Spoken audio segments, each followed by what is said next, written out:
यह कहानी उत्तर प्रदेश के एक छोटे से गांव की है, जहां एक सुनसान सड़क को लोग भूतिया सड़क के नाम से जानते थे। इस सड़क का नाम सुनते ही लोगों के चेहरे पर डर साफ दिखाई देता था। गांव के बुजुर्गों के अनुसार इस सड़क पर कभी न कभी किसी भयानक घटना का सामना करना पड़ा था और इस वजह से यह सड़क बदनाम हो गई थी।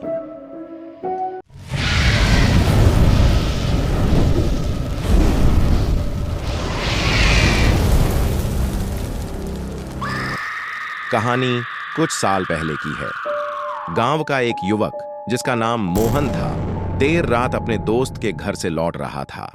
उसे उस भूतिया सड़क से गुजरना पड़ा। मोहन को इन बातों पर ज्यादा विश्वास नहीं था, इसलिए वह बेफिक्र होकर अपनी साइकिल पर सवार होकर घर की ओर बढ़ने लगा।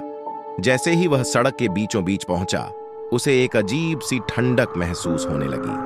पेड़ की पत्तियों की सरसराहट तेज हो गई और अचानक ही साइकिल का पिछला पहिया पंचर हो गया। मोहन को कोई और रास्ता नजर नहीं आया, इसलिए उसने पैदल चलने का फैसला किया। जब वह कुछ कदम ही चला था कि उसे दूर से एक सफेद साड़ी में लिपटी एक औरत दिखाई दी। वह औरत धीरे धीरे उसकी ओर बढ़ने लगी। मोहन ने सोचा कि यह कोई गांव की महिला होगी, इसलिए वह ज्यादा नहीं डरा और उसी दिशा में चलने लगा। लेकिन जैसे जैसे वह औरत करीब आती गई, मोहन को उसकी आंखों में एक अजीब सी चमक दिखाई दी। वह औरत अचानक से हवा में उड़ने लगी और उसकी तेज आवाज से पूरे जंगल में गूंजने लगी। मोहन के पैरों तले जमीन खिसक गई। वह भागने लगा, लेकिन उसके पैर जैसे जमीन से चिपक गए हों। वह औरत मोहन के करीब आ गई और उसने एक भयानक हंसी हंसते हुए कहा, तुम मुझसे बच नहीं सकते। मोहन की आवाज जैसे गले में ही अटक गई। उसने खुद को छुड़ाने की कोशिश की, लेकिन वह पूरी तरह से जड़ हो चुका था।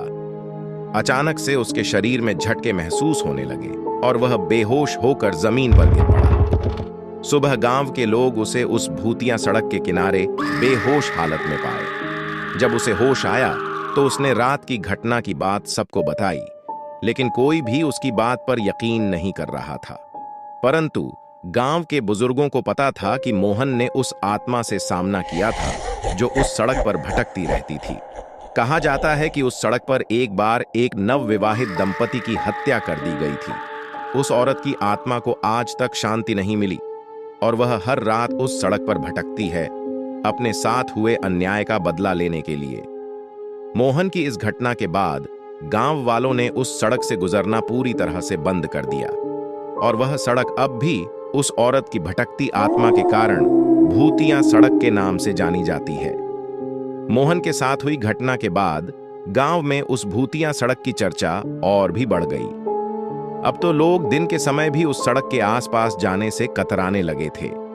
गांव में हर कोई उस रात के बारे में जानना चाहता था, लेकिन मोहन खुद भी उस घटना के बाद से बहुत ज्यादा डर गया था और किसी से ज्यादा बात नहीं करता था। वह अक्सर अकेला बैठा रहता और कभी कभी रात में चीखता हुआ जाग जाता। कुछ हफ्तों बाद गांव के कुछ नौजवानों ने तय किया कि वे इस रहस्य का पता लगाएंगे। उन्हें विश्वास नहीं होता था कि सचमुच कोई भूत उस सड़क पर भटकता है।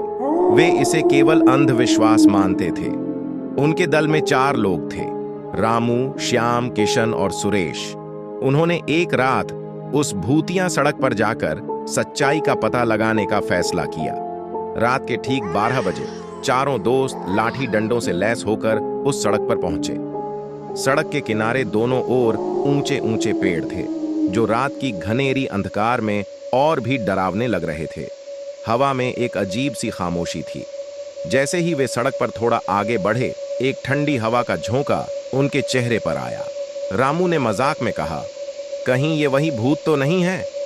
और सब हंस पड़े, लेकिन उनकी हंसी ज्यादा देर तक नहीं रही। अचानक से हवा की सरसराहट तेज हो गई और पेड़ों की पत्तियां जोर जोर से हिलने लगीं। चारों ने एक दूसरे की ओर देखा, लेकिन कोई भी पीछे हटने को तैयार नहीं था। जैसे ही वे आगे बढ़े, उन्हें दूर से किसी के चलने की आवाज सुनाई दी। आवाज धीरे धीरे करीब आने लगी। अचानक ही सड़क पर धुंधली सी रोशनी में उन्होंने एक आकृति देखी। वह एक औरत थी जो सफेद साड़ी में लिपटी हुई थी। उसके बाल बिखरे हुए थे और चेहरा बहुत ही भयावह लग रहा था। उसके पैरों की दिशा उल्टी थी, जो कि गांव में भूत प्रेतों से जुड़ी कहानियों का हिस्सा होती थी। चारों दोस्त समझ गए कि यह वही आत्मा है जिसके बारे में मोहन ने बताया था।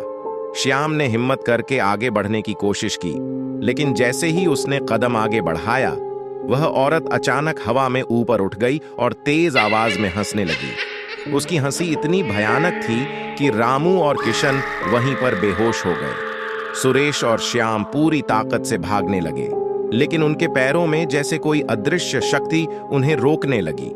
औरत ने उनकी ओर इशारा किया और वे दोनों भी बेहोश हो गए। सुबह गांव के लोग उन्हें उसी सड़क पर बेहोश पाए जहां मोहन मिला था। जब वे होश में आए तो उनके चेहरे पर भयानक डर साफ झलक रहा था। उन्होंने गांव वालों को बताया कि वह औरत सचमुच एक भटकती हुई आत्मा है जो उन सभी को मार देना चाहती थी। इस घटना के बाद गांव में एक बड़ा यज्ञ और पूजा आयोजित की गई ताकि उस आत्मा को शांति मिले। लेकिन कुछ ही दिनों बाद गांव में फिर से अजीब घटनाएं होने लगीं। लोगों ने रात में अजीब आवाजें सुननी शुरू कर दीं और कुछ ने उस सफेद साड़ी वाली औरत को गांव के आसपास भी भटकते हुए देखा।